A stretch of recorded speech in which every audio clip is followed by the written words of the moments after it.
Salut, la dernière fois je parlais de The Last of Us Part 2, et c'est un jeu qui a tellement fait parler de lui, en bien ou en mal, qu'il fallait que j'en parle. Et putain, quel jeu, je veux dire, je sais que ça perd son sens à chaque fois que je le dis, mais la mise en scène, l'écriture, la musique, oui putain, la musique, la performance. Ok, c'est bien beau tout ça, mais ça c'est des qualités d'un film ou d'une série, mais pas d'un jeu vidéo. Et si vous vous rappelez bien, dans mon test sur The Last of Us 1, j'avais évoqué le fait que le gameplay était basique au possible. Et c'est toujours le cas. Pour l'avoir fait il y a pas longtemps, je trouve que le gameplay reste toujours mou, frustrant et plutôt simpliste à vrai dire. Alors comment ça se fait que le gameplay du 2 soit si bien alors que c'est à peu près la même formule? Et c'est une question qui vaut honnêtement le coup d'être posée parce qu'il y a un truc qui nous saute aux yeux, ou plutôt au doigt, dès qu'on prend la manette, le personnage est beaucoup plus maniable. Parce qu'on va pas se mentir, le Joel, il était plus proche d'un 38 tonnes qu'un véritable être humain.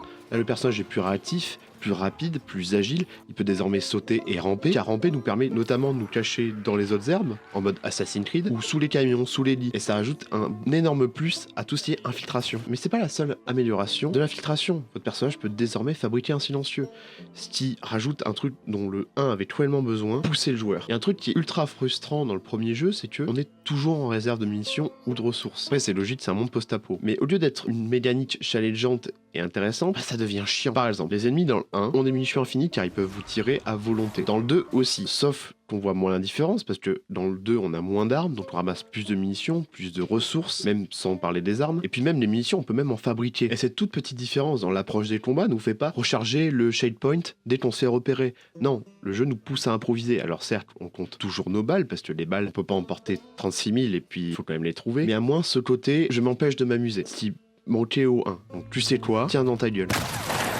C'est pas que les capacités de personnages qui améliorent le gameplay, c'est aussi les ennemis. Ils peuvent vous rusher pendant que vous rechargez, vous prendre à revers, et même crier le nom de leur pote qui est mort. Il y a aussi des nouveaux types d'ennemis, comme les chiens, qui ajoutent une toute nouvelle touche du gameplay. Mais le monde a aussi changé, pour mon plus grand plaisir, parce que bon, les énigmes avec des échelles et des palettes, bon, là, les énigmes sont beaucoup plus organiques et logiques. Alors ok, c'est pas au niveau d'un Uncharted, mais comme dans les deux derniers Uncharted, il y a un niveau quasi open world. Ça doit être une trace de quand le jeu devait être un open world à la base. Et d'ailleurs, il n'y a pas que cette trace-là, parce que les niveaux couloirs sont souvent très vastes et très grands. Et surtout, le truc qui rend le gameplay de The Last of Us 2 aussi prenant, c'est que dans The Last of Us 1, tu fais ce que tu dois faire, tu suis le scénario, tu joues pour survivre. Dans The Last of Us 2, tu fais ce que tu veux faire, et tu joues pour te venger. I'm gonna find, and I'm gonna kill every last one of them. Oui, parce que quand tu joues Ellie, tu vis ça. Et bah comme Ellie, tu ressens de la peine en premier lieu, mais surtout de la colère, rage, haine, souffrance, mais pas que la tienne. Oui, parce que dans le premier The Last of Us, on embute des gens, mais dans le 2, quand on embute, ça nous rapproche de plus en plus de notre objectif. Et notre objectif, dans le premier, il est un peu dicté arbitrairement par le scénario. Oui, parce que emmener cette gamine à l'autre bout du pays, chez les Lucioles, on le fait parce que c'est la mission, parce que c'est le scénario, parce que si on refuse de le faire, y a pas de jeu. Tu retrouvais cette sale conne. Oh putain, bordel, oui, on en a envie. Et je me suis souvent retrouvé dans l'histoire, et je pense que je suis pas le seul, à avoir la mousse au bord de la bouche tellement j'étais enragé. Ce qui m'était jamais arrivé dans un jeu vidéo. Bon, évidemment, il y a le classique, je rage parce que je suis en train de perdre, putain, j'ai encore perdu. C'est dingue de se dire que toutes petites améliorations comme ça rendent un jeu ennuyeux et simpliste à un jeu vraiment prenant, amusant et intéressant. Bon, PS, là, c'est avis bonus, même pas monté, quasiment pas écrit. Tout ce que je viens de dire n'est pas trop dans la série, évidemment. Donc, parce qu'une série, ça se joue pas.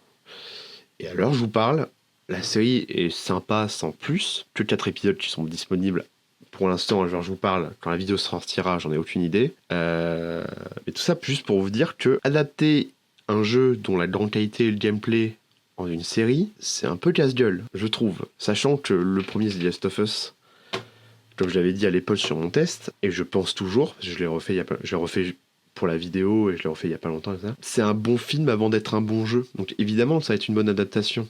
Enfin, ça va être un bon objet cinématographique, parce que ça peut faire ça a fait une bonne série, etc.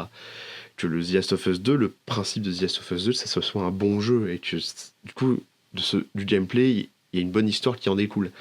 Là, c'est un peu plus chill, je suis moins ordonné dans ce que je dis, mais juste, je l'ai même pas écrit, là, ce que je suis en train de dire, juste pour vous dire que